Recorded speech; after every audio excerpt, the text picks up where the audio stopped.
का सम्मान किया है, गलतियों को सुधारा है और आज की वास्तविकता को भी स्वीकार कर तीनों चीजों का सामंजस्य कर हमने भविष्य की ओर देखने का काम किया है। इतिहास जो है उसको कोई बदल नहीं सकता, मगर उसमें जो गलतियां हुई है इसको सीख कर आज की वास्तविकताओं को नजर में रखकर हम आगे जरूर बढ़ सकते हैं।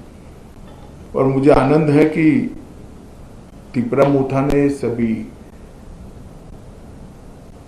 ट्राइबल पार्टियों ने और सभी ऑर्गेनाइजेशन ने इसके लिए बहुत कंस्ट्रक्टिव रोल लिया है।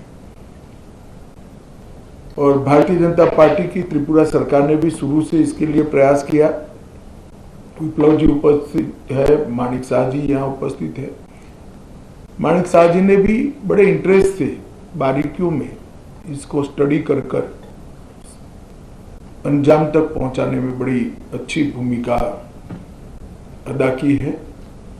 मुझे विश्वास है कि मोदी जी जो विकसित भारत का स्वप्न लेकर चले हैं, वो स्वप्न में त्रिपुरा भी अपने योगदान के लिए भी कटिबद्ध होगा और अपने हिस्से के लिए भी कटिबद्ध होगा। जब विकसित भारत बनेगा उस वक्त त्रिपुरा भी विकसित त्रिपुरा के रूप में आगे पर सपनों के साथ आगे बढ़ेगा। प्रधानमंत्री जी के नेतृत्व में गृह मंत्रालय ने उग्रवाद मुक्त, हिंसा मुक्त और विवाद मुक्त नॉर्थ ईस्ट की कल्पना को साकार करने का प्रयास किया है। हमने ढेर सारे संगठनों से बात की, सरेंडर्स भी बहुत हुए। करीब करीब 10,000 लोग हथियार छोड़कर मेन स्ट्रीम में आए हैं और इसी के कारण आज नॉर्थ ईस्ट में विकास का एक माहौल बना है। ब्रू रियांग का समझौता हो या सीमाओं का समझौता हो, शुरुआत उसकी त्रिपुरा से ही हुई थी और ये टर्म में अब क्योंकि हम चुनाव में जा रहे, अंतिम समझौता भी त्रिपुरा का हो रहा है।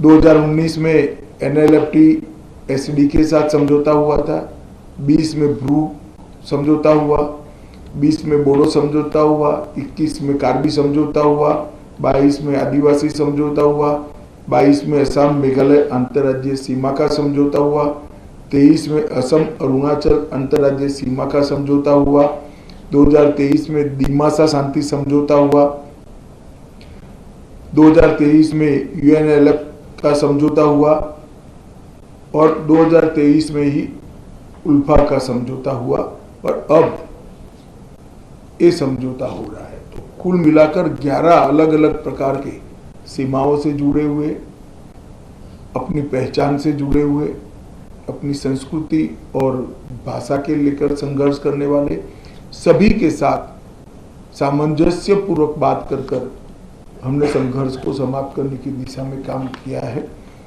मुझे बहुत आनंद है कि आज त्रिपुरा, हम विवाद मुक्त त्रिपुरा की ओर आज से आगे बढ़े हैं। मैं प्रद्युत देव जी को बहुत बहुत धन्यवाद करना चाहता हूं।